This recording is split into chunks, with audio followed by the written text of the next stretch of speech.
Hello and welcome. Today I am speaking with Chief Dennis J. Coker, the principal chief of the Lenape Indian Tribe of Delaware, to talk about the Lenape Indian Tribe of Delaware, who they are, what they do, and the recent recognition by the State of Delaware. Welcome, Chief Coker. Nice of you to be here. Thank you, Sarah.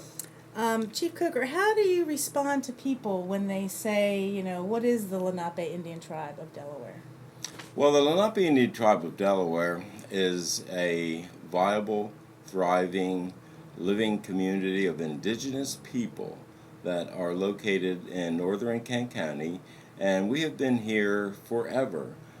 So when we talk about a geographical area, it is definitely surrounding the town of Cheswold, and we actually have a census district that more clearly defines the boundaries of our community. That census district was drawn in conjunction with a partnership with the U.S. Census Bureau. That's what I was going to ask. In 2010. Yes. So that wasn't the state, that was the federal That was Census the Federal Bureau? Census Okay. Bureau, and it was actually the very first time that our tribal citizens were enabled to identify with a specific tribal government.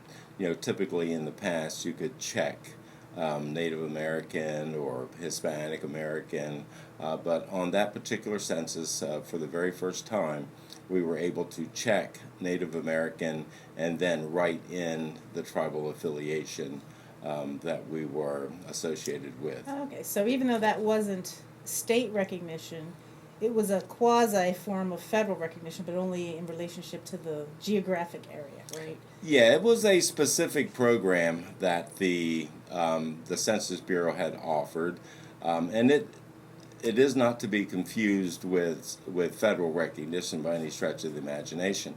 And as we found out a little bit later, it was actually a tacit state recognition, because we did have to go through a formal process of state recognition that involved a bill and legislation and codification. Okay. So there's a lot of different degrees of recognition.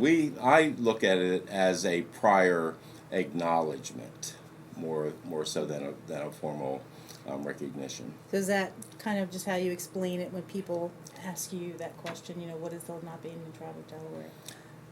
Yes, how do yes. okay. So Yeah. you tell them about the history.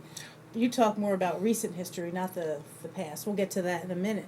But in addition to yourself, about the tribe, how is the leadership of the tribe made up?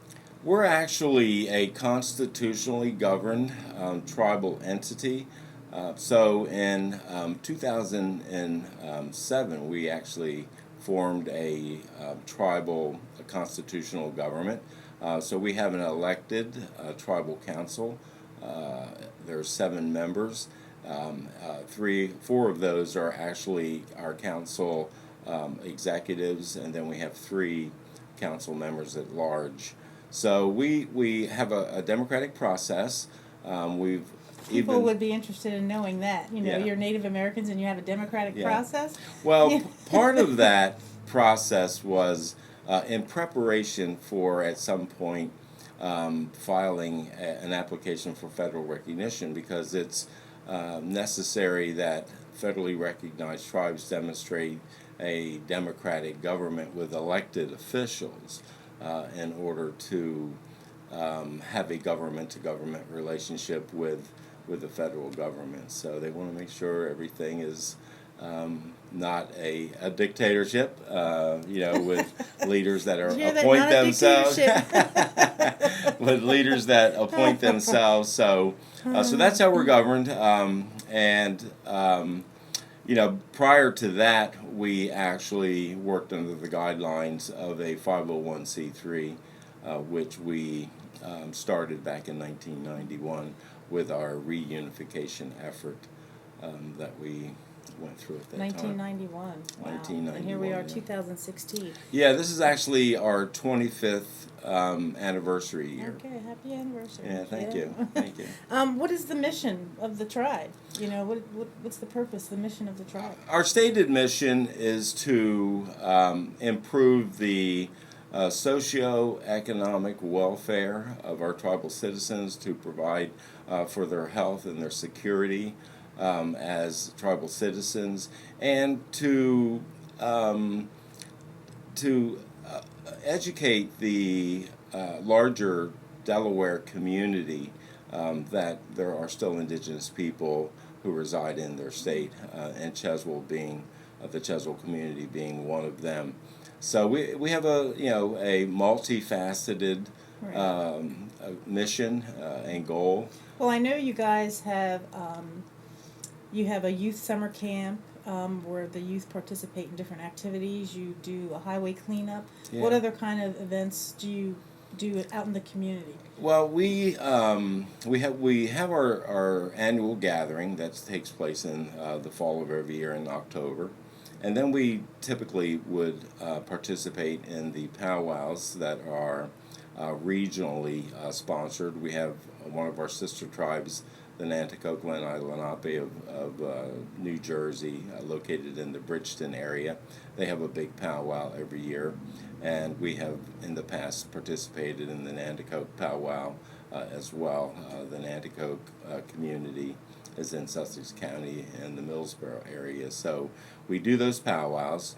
And then we really don't have a lot of community events, but as a tribal government, we participate in a lot of consultations, invites to consult on what is referred to as Section 106 reviews. Section 106 Section reviews. 106 reviews. What is that? The Section 106 review is a requirement of the federal government that when federal money is being spent on pretty much anything, whether it be a road project, a new building, there has to be an effort to identify historical and cultural resources.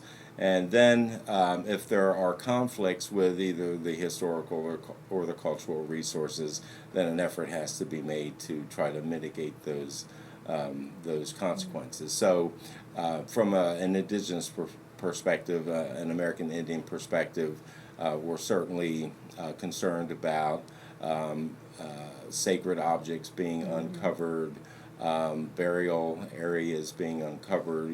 Has the tribe participated in any excavation or construction site where Native artifacts were found? Yes, absolutely. Most of all of the construction sites will produce some sort of Native artifact. It's very difficult to find human remains that are intact these days.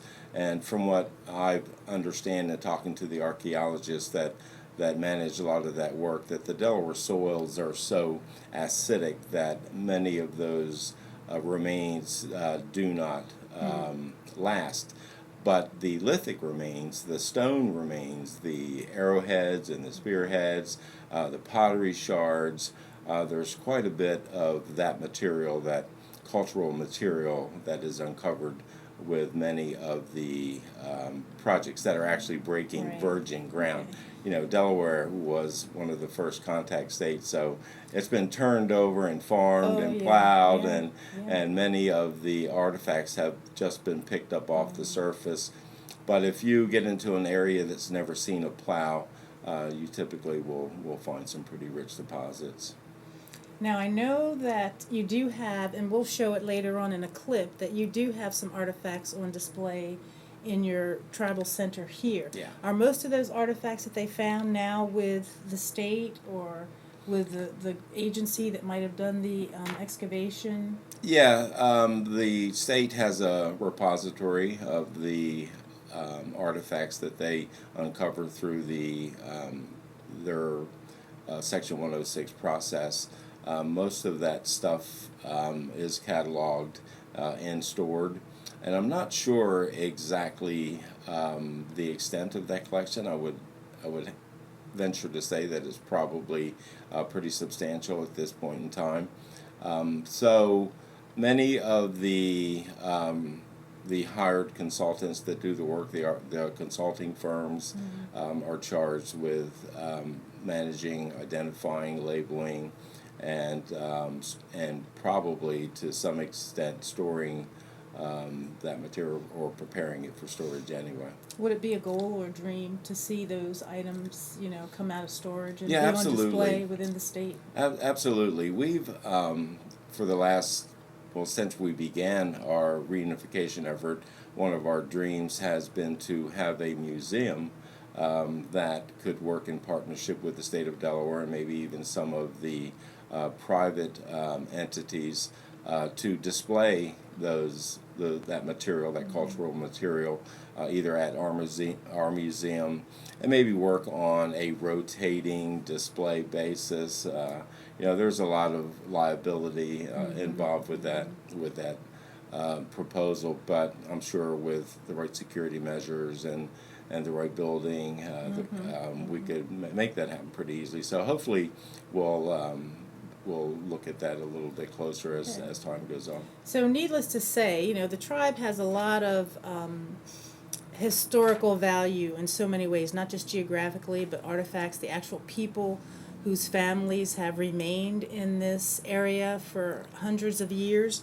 Can you tell us, a brief history of the Lenape Indians, pre-contact, and what pre-contact means? People talk about that, and people may not understand what that means. Yeah, pre-contact is the period before the arrival of the Europeans. For this area, it's around 1600. I believe it was 1608 when Henry Hudson turned into the Delaware Bay, and it would have been our people, the Sicanese people, who we are specifically, that would have encountered Henry Hudson when on that voyage. Now, is the Sicanese a part of the Lenape? How does that work? There are actually 3 clans of Lenape. The Lenape Diaspora, their traditional homeland, actually ranges from southeastern New York, all of the state of New Jersey, eastern Pennsylvania, and for the most part, eastern Delaware. Wow. So you look at the Delaware River Basin, and that is the traditional homeland of the Lenape. The northern tier of that geography was the home of the Munsee. The Munsee means people of the rocks and the stones. So they were in the northern area as you start to get up into the mountains and the hills. Mm-hmm. So you come downriver and you have the Unami clan. The Unami means the downriver people. So they would be the people on the actual river segment of the Delaware Basin, drainage basin. So when you leave the river, you come into the Bay Area. And in the Bay Area, you would encounter the Unalachtico. Unalachtico. Okay. And Unalachtico means the people that live next to the big water. Okay. So that would have been the Bay people, and those would have been us. The early Dutch records identify those people as the Sicanese or the Sicanesen. So on the Delaware side, the early maps identified the big Sicanese, and on the New Jersey side of the bay, those early maps identify the little Sicanese. Okay. So the clans would have been the Munsee clan, the Unami clan, and the Unalachtico clan. And there is some mention in the history of a northern Unami and a southern Unami. We, as a language group, would have spoken the southern Unami dialect of the Lenape language, which the Lenape language is part of a larger language group referred to as the Algonquian language group. So we're the Unalachtico, the Turkey clan. The turkey is our totem. Right. The Sicanese would basically be a subgroup of a clan structure of the larger Unalachtico clan. That's a deep and wide history. Yeah, absolutely. For you to know that is amazing, and I hope that can be shared with people as the Lenape Indian Tribe of Delaware becomes better understood by residents in Delaware and elsewhere. So that's thank our you goal. for that. That's our goal. So as we move into the history part, that's the Prehistory. pre-contact history. So now we're into after the Europeans arrived. Okay. And it was a pretty traumatic experience for the indigenous peoples once they encountered those European cultures. So, what date are we at now? Well, history tells us that within 100 years of contact, so between 1600 and 1700, 90% of the indigenous people had died from exposure to European diseases that they had no immunities to. So smallpox was one of the major determinants of our civilization, our native civilization here. Smallpox was a vicious disease with people that had absolutely no prior exposure to it. There were virgin outbreaks, and typically an outbreak would cause 50% of your village to die, and those deaths would be the elders and the young. So in every outbreak, we would lose, half of our elders, our wisdom keepers, and half of our youth, our next generations. And those outbreaks took place about every 15 years through that 100-year period. So when you look at a population that was estimated to be, let's say, 5,000 in our region at contact, by 1700, that population was 500. So it's interesting that that period between 1700 and 1800 was pretty much a calming period, a settling down period. Most of those that had left were gone by then. As a matter of fact, by 1800, we can identify in the 1800 census. Delaware census. In Delaware census, 55 households that existed in Duck Creek 100, Little Creek 100, and Mispillion 100, which is the area between Smyrna and Milford, a group of people with the same surnames that exist in our community today. So those were the survivors of that Holocaust that came here with European contact. Those that stayed behind, they had pretty much assimilated, and I use the word acculturated because it was more of a forced assimilation. And wasn't that part of the issue with the people from this community, that they really kind of chose to stay in the shadows because of what was going on in the history of the United States and in Delaware at that time in the 1800s, before, during, after Civil War? Well, yeah, the main body of those that left was actually west of the Susquehanna by, let's use the date, 1750. So those that stayed behind actually, what allowed them to do that was the fact that they had Christianized very early. It's interesting to think about. You have a culture that is exposed to this disease, this dreaded disease that is just taking members of these villages just rampantly. So, a people that really had no understanding of this disease, it is my theory that those people more than likely thought that their creator had abandoned them. They were dying proliferately, and the Europeans that were all around them were not. So it would have been natural, I think, for them to wonder why these Europeans weren't dying, and they may have thought that the creator of the Europeans was a more powerful creator than their creator, who maybe had abandoned them for something that they had done. So I'm sure it was just a devastating thought for them. So in order to garner the graces of this creator who was more powerful, I believe that we had Christianized early on. And there must have been confusion among the tribal members in terms of their spirituality and their faith, you know. The things that they had put yeah, their faith in all of those years, it just wasn't working any longer. trying to be forced into assimilation, into a unfamiliar culture. And Yeah. Yeah, that's rough. Yeah, it was traumatic. As the old saying goes, a praying Indian was a safe Indian. So we were praying Indians. We were Christian Indians.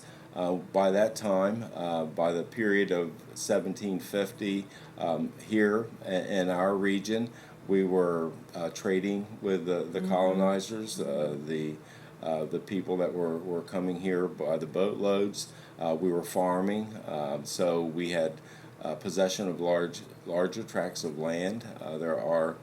There is some documentation of some families owning as much as 1,000 acres. Yeah, I was going to say, because a lot of people of color, whether they were identified as Native American or another group of color, were not even allowed to own land for a Yeah. long time. So some of the people in the Lenape tribe community historically did own land. They did own land, absolutely. Not all of them, but there were some families. For instance, the Durham family owned a large tract of land in the Fork Branch area, which is the North Dover area, which was identified in a study that Haidt Consulting, Ned Haidt, who was an archaeologist and ended up being a good friend of mine, uncovered when they were doing the SR1 Section 106 work, because one of the Section 106. Section There you 106. go. Wow. One of the preliminary routes for the Scarborough Road exit was planned Okay. to go through the Fort Branch area there by Del Tech. And that's not too far. For those of you who are familiar with Delaware, if you get on Route 1 and you get down by the Scarborough Road exit, if you look east, that's Right there towards the bay, right? Right there at Del Tech. And right off of those exits is, you go, what, a mile or two? And 1 mile. You end up at that location. Del Tech Community College is right there, and right behind that college is the Fort Branch area. We actually have a graveyard that's there, and a church, which was one of our early churches, and that is the site of one of our early schools as well, the Fort Branch School. And that's one of the differences too. The schools that a lot of the people in this community went to, what were they? Were they considered colored schools? They or were considered colored schools.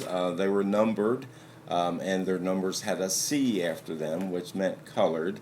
But one of the unique features of our particular schools was that they were managed by a board of trustees, which were from our community, and we had sole discretion over who attended our schools. Now, was that not the case anywhere else? Or? Well, it may. I'm not sure.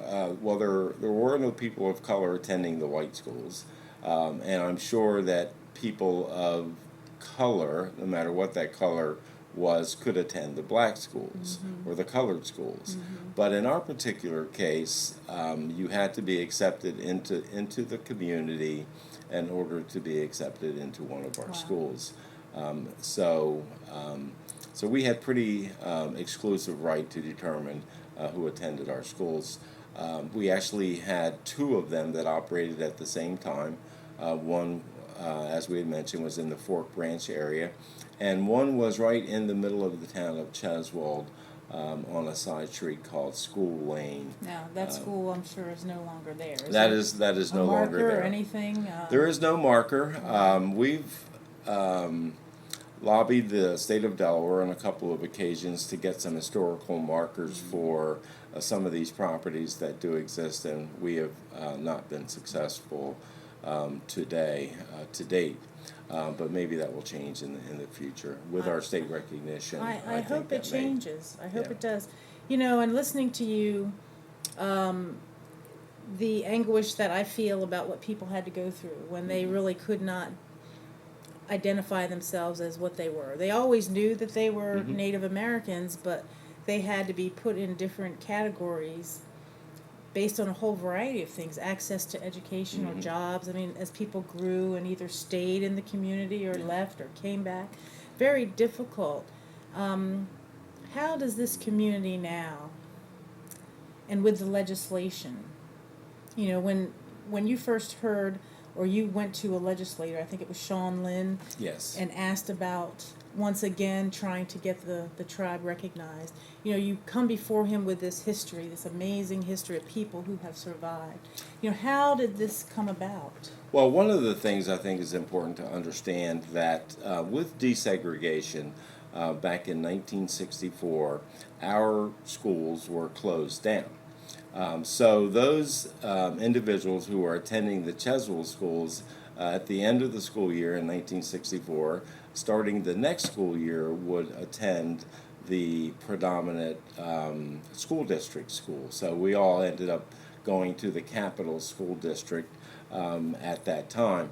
So that was a pretty traumatic experience for many of our tribal citizens, transitioning from a school where every person in that school you were related to, they were all cousins, Right. all of a sudden were put into a mix of students, some native, some black, some white, a lot of hostility.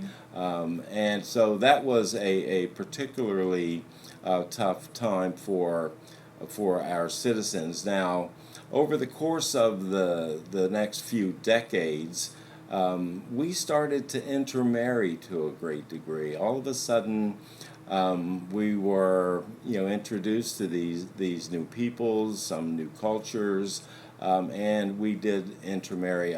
Before then, we were very endogamous. We married within our community. I know when I was young, a teenager, every wedding that I went to was a wedding that took place between our community members. And a lot of people don't understand that. No. They immediately think, oh, how could they do that? There's reasons why they did it, and actually there were these kinds of pseudo rules about who you were going to be able to marry. Our grandmothers managed those relationships. They let you know who was not appropriate to be interested in, That and who actually was. probably dates back to the historical tribal ways of putting people together. Arranging marriages. The marriage routes. There was Okay. one to New Jersey, I'm sure. Right. We'd get in our canoe and paddle across the bay. Right. So there was a major transition in the complexion of our community from the 70s into the 80s. And I would venture to say that my generation, the baby boomer generation, was probably one of the last generations of 100% Lenape people. So we start to find that there are many 50%ers and 25%ers out And there what do you now. mean by that when you say that? When So I people say know. 100%, I mean that your ancestors, as far back as you can trace them, are from our community. Okay. I know that my great-grandparents, that would be, 8, and my great-great-grandparents, which would be 16 of them, all of them were from the Cheswold area. Now, it gets a little confusing because my mother, who was actually born in New Jersey, as a member of the New Jersey community, her parents, both of them were actually born in Delaware. Right. And they migrated to New Jersey around the turn of the century, around the 1900s. Both those families did, looking for agricultural opportunities that existed in South Jersey.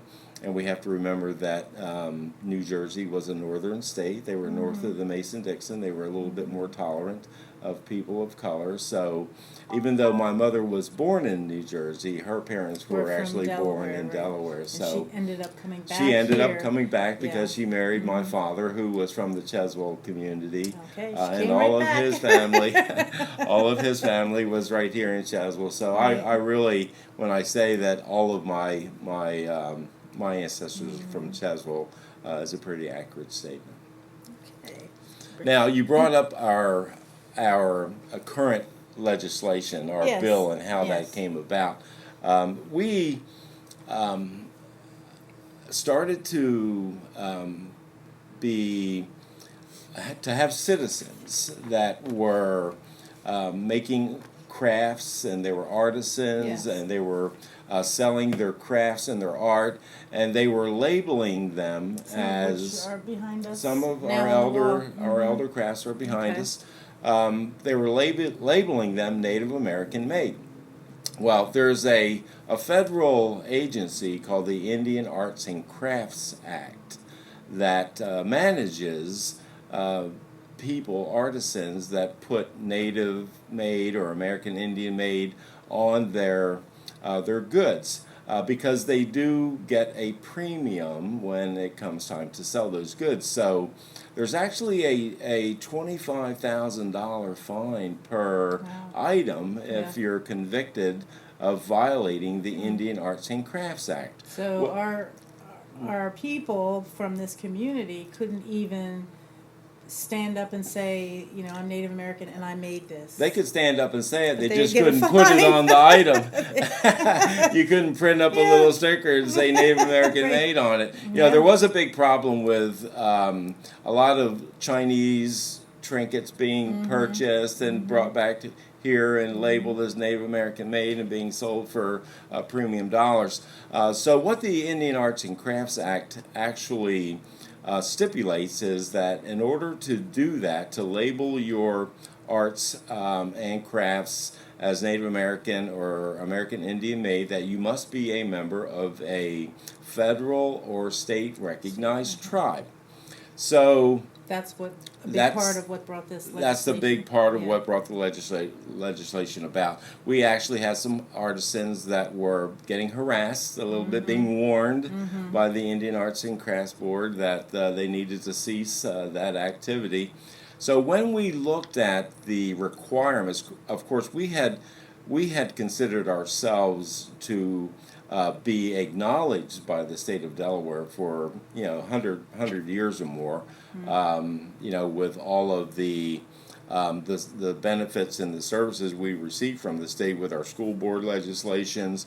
We actually had our own racial designation for our driver's license. We were known as Moors. Yeah, some people probably don't know that too. No, they Moors, don't. but some people was it Moor? It didn't say Native American. It said Moor. It had the word or the letter M in your racial box. My first driver's license that I received in 1968, I was a Moor. And when you flip had an M there, and when you flip it over under the descriptors, M meant more. So we actually item. Do you have one? we actually have had our own racial designation. So when you look at those couple of benefits that we had, we actually considered ourselves to be recognized by the state of Delaware. But when we looked at the specifics of the Indian Arts and Crafts Board regulations, it stipulated what forms of state recognition were acceptable to them. So there's two forms that they accept. One form is by an Indian commission of the state that is tasked with recognizing communities. So an Indian commission is one form. The state of Delaware does not have an Indian commission. So the other form that they accept is legislative action. So when we looked at all of the laws that had pertained to us that we benefited from, none of them met the tests of recognizing our tribal community. Even though we had legislation that allowed us to have schools, and we had legislation that allowed us to go into the vital statistics and correct our vital statistics records. We had legislation that allowed us to have a separate racial designation on our driver's licenses. None of that actually qualified as recognizing our tribal community. So I approached one of our local legislators, Representative Sean Lynn, and asked him if he would help us out a little bit. And he was more than happy to do so. And so we actually had that legislation drafted, and it was drafted by the staff at Legislative Hall. And I must say they did a very thorough job of doing their research. We met on a couple of occasions, and I had some comments, and they were very accommodating to me, and and were very helpful. We ended up with a final draft. And on, I think it was April the 28th or 26th, somewhere around there, it was introduced in the House, and assigned to a committee. And we waited about 10 days, and then I received a phone call one day asking me if I would show up at Legislative Hall the next day because our legislation was going to be heard in committee, so I was more than happy to do that. So we're moving right along, so we, just in case they had questions, they wanted me to be there. So I went to the committee hearing, and it really progressed pretty rapidly after that. There a couple of the representatives on that committee had some questions, and we did have one amendment to our legislation. We were asked by the Nanticoke Indian Association to remove the word Nanticoke from our bill, which was a little bit strange, but we certainly agreed to do that. So because it had been introduced with that word in there, there had to be an amendment to remove it.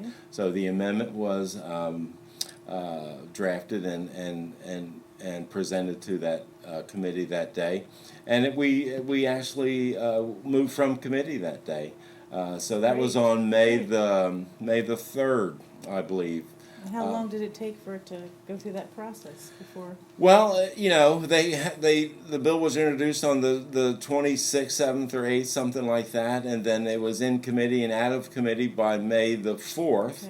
So that was a week, 10-day period there. And then I think when it was voted on, wasn't it unanimous? Actually, on June the 29th, I'd gotten a phone call that our bill was going to be considered on the House floor on the last day of session, which is June 30th. And so I was pretty excited about that. So are we going to win or are we going to lose? So it was a pretty exciting time there, and trying to figure out if you were going to get passing legislation or not. But when the bill came up on to the floor of the House of Representatives at 7:45 on June the 30th, the last day of session, we actually had a unanimous vote from the House. Unanimous vote from the House. So then we had the Senate to worry about. So, in Delaware, they always have a late night session on the last day of their fiscal year. So we actually went into the early hours of July 1st for the Senate to consider our legislation. It was at 2:45 a.m. That our bill came to the Senate floor. And then we had a unanimous vote from our senators as well. So here we have passed the House and the Senate in the state of Delaware like I said, unanimously. It was an awesome feeling and a very significant milestone for our tribal government. One of the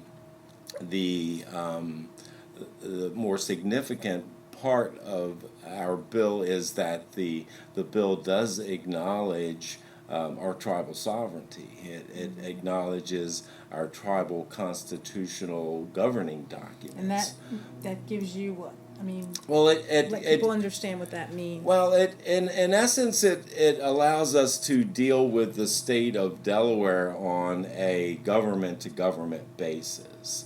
We're very similar to a municipality that has standing. So if you look at it from that perspective, we have standing now in the state of Delaware, and many of the federal laws that require outreach and consultation with Indian tribes, it may encourage the state of Delaware to reach out to us on environmental issues, environmental concerns. So it is significant to a great degree. There's only 15 states, to my understanding, that have state-recognized tribes. in Delaware right now is one of them. Well, congratulations. Thank you, thank you. I tell We're you, actually this is- scheduled to get our bill signed by the governor on August the 4th, which Maybe we'll is be there for next that, week, too. and that'll be a very proud moment because it really isn't effective until we Yeah. sign on the dotted line. You Got know? to sign that bill.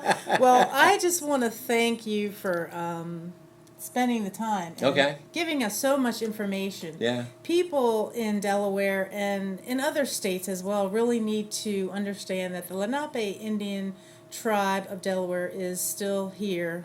We are still here. And active in this community that's been here and been through so much. Not just through the past 200 years, but even before that. Prior to that. So once again, I want to thank you, Chief Coker. Yes, thank you. This might just be the first of maybe several videos that we do about the Lenape Indian Tribe of Delaware. So stay tuned because there's more to come. More to come. Thanks Thank you. again. Thank you, Sarah.